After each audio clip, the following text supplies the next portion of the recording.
Aleluia. Os que acharam podem ler todos juntos em uma só voz. Provérbios 13, 3. Amém?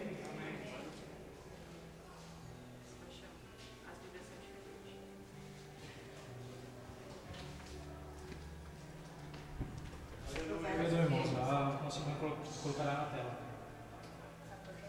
Glória a Deus, aleluia! Glória a Deus. Tem nada lá na tela. Um momento só.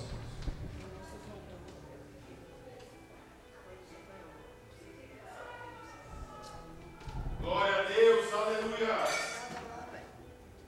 Glória a Deus. Aí.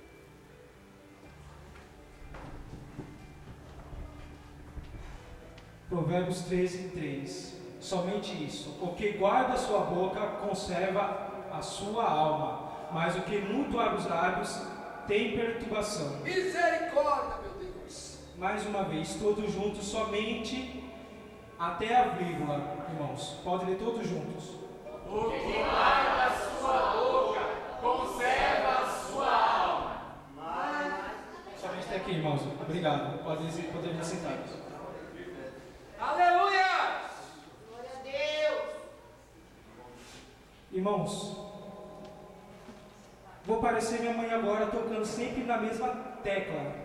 Quando minha mãe quer que eu faça algo certo, ela sempre fica repetindo, até que aquilo impregna na minha cabeça e enfim eu faço. Não de má vontade, mas porque ela imputou aquela vontade, aquele desejo na minha cabeça para que eu faça. Assim comumente são os princípios do nosso Senhor.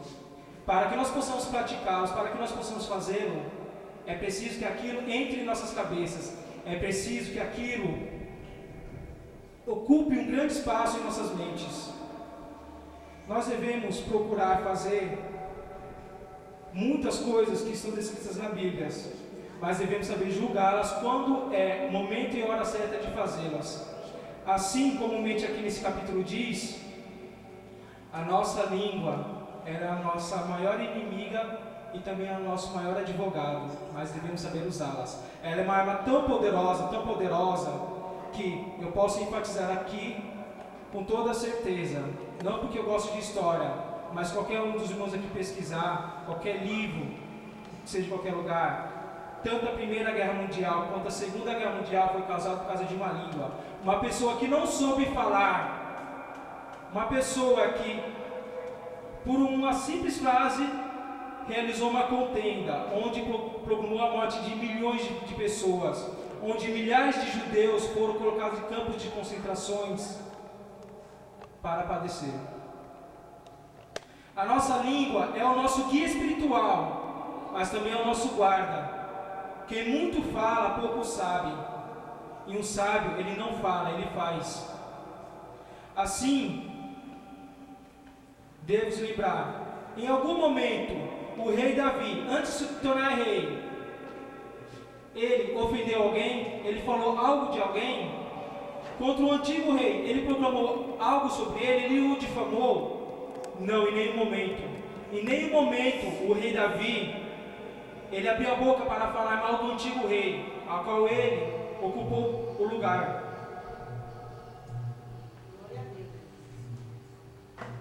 Justamente, o arcanjo Miguel, se ele não é uma das maiores autoridades depois da Santa Trindade, Pai, o Filho e o Espírito Santo, com certeza ele é uma das maiores autoridades no reino dos céus. Quando ele estava a disputar o corpo de Moisés contra o diabo, em nenhum momento ele proferiu nada contra o diabo. Alguns irmãos podem procurar na Bíblia rapidamente, Judas, capítulo 1, versículo 9.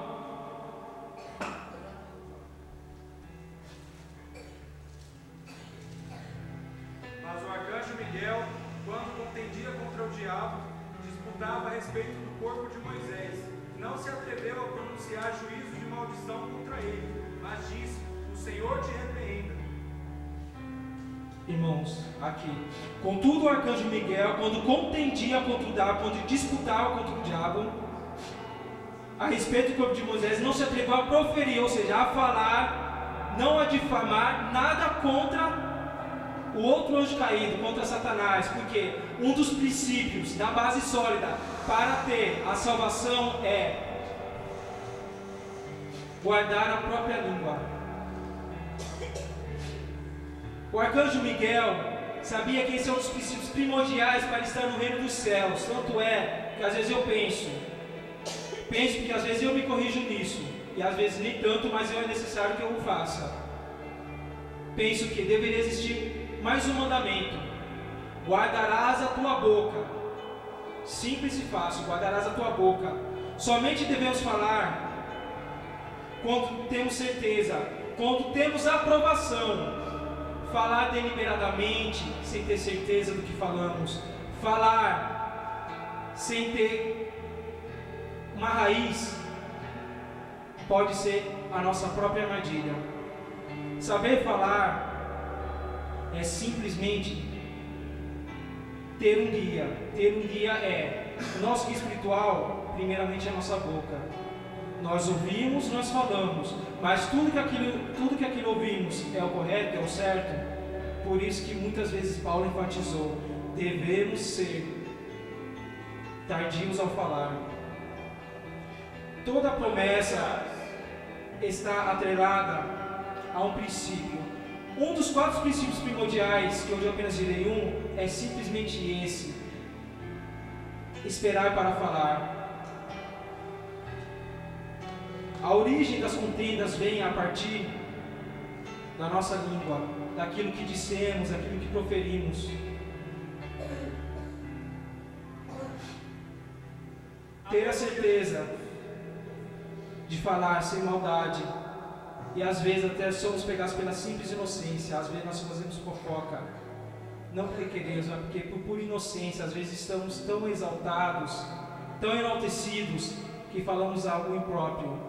Falamos aquilo que não deveria ser dito, mesmo no momento de raiva, no momento de exaltação, de frustração, até mesmo no momento de alegria, nós falamos aquilo que não devemos. Aquele que repreende a própria língua tem um caminho mais curto para o céu. O caminho curto, parece até brincadeira que eu vou falar, ele é longo. É verdade. Ele é muito longo, mas você encurta ele, você ganha uma satisfação natural. Às vezes, na minha empresa, o meu coordenador não deixa eu falar com o meu gerente, porque ele sabe que se eu falar com o gerente, ele irá ouvir umas boas verdades. Tanto é que o meu gerente, no último dos casos, ele vem até mim e pede o meu conselho, não a minha opinião, porque opinião todos podem dar, mas conselho somente aquele que é especialista, aquele que preza. Irmãos, uma coisa eu devo enfatizar: não aceite opiniões, peçam conselhos. Tanto é que a própria Bíblia fala: não se desobedeçam de opiniões, mas sim busquem aconselhamentos, porque aconselhamento só pode dar quem? Só pode falar quem ama ou quem é especialista. Na minha empresa, o meu gerente só vem falar comigo quando ele precisa realmente. Ele só vem conversar comigo em último caso, porque ele sabe que se eu abrir minha boca, eu vou proferir palavras, por mais que sejam verdade, vão denegrir alguém, vão denegrir a imagem de alguém, mas eu sou obrigado a falar a verdade. A certeza de abrir as nossas bocas para falar é simples, mas nós, seres humanos, somos tão falhos que abrimos nossa boca sem nem mesmo pensar. Eu aconselho alguns jovens aprendizes que tem na minha empresa, aos meus clientes lá dentro da empresa, a somente falar quando tiver certeza. Eu sou, na minha empresa, eu sou propriamente um juiz e um advogado. Eu tenho uma contratada e um contratante, e eu fico no meu termo. Eu tenho que decidir se aquele que paga o meu salário tem a razão, ou se aquele que recebe abaixo de mim tem a razão. Eu tenho que sempre bancar o juiz e o advogado. E simplesmente uma palavra que sair da minha boca, eu posso ser demitido por falar algo errado, ou simplesmente fazer outra pessoa ser demitida, porque simplesmente eu não sabia falar. Se eu não souber falar, não souber o que falar, eu posso estragar a vida de alguém ou se não simplesmente a minha.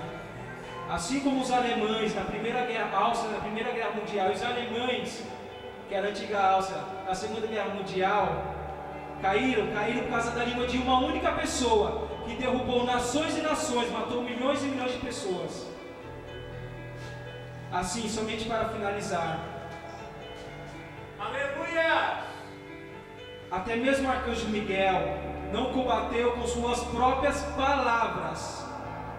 Isso mesmo. Até mesmo o arcanjo Miguel não combateu com suas próprias palavras, porque ele sabia que se ele falasse demais, por mais alto que ele fosse uma autoridade no reino dos céus, em nenhum momento ele quis declarar palavras contra o pior ser que já existe nesse mundo, que existe nesse mundo, contra Satanás.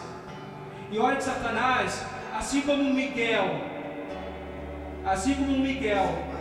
foi uma das mais altas autoridades dentro do céu, ele teve respeito.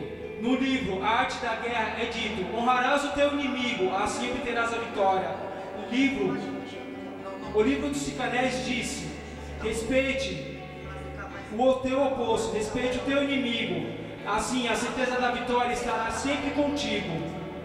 Irmãos, tanto a Bíblia quanto muitos outros livros escritos no mundo diz: não falarás nada contra o próximo. Às vezes nós caímos pelo nosso falar. É verdade, Jesus. O espelho, a imagem que transparecemos para o nosso próximo, primeiro não é essa imagem física que todos veem, mas sim aquilo que ouvem ao sair de nossas bocas, seja por inocência, seja por maldade. Irmão, simplesmente a palavra que Deus quis colocar em minha boca hoje, simplesmente falar nem sempre é bom. Saber falar é obter sabedoria, porque como eu disse no início, sabedoria é fazer e não falar. Muitas vezes aqueles que falam, que se dizem ter sabedoria, só falam por falar, mas não sabem fazer. Uma vez eu vi em um roteiro: sabedoria é saber fazer. Sabedoria não é falar. Falar todos podem falar, até mesmo a criancinha aprende a falar, ela vai falando até que ela ganha um discernimento e fala mais ainda.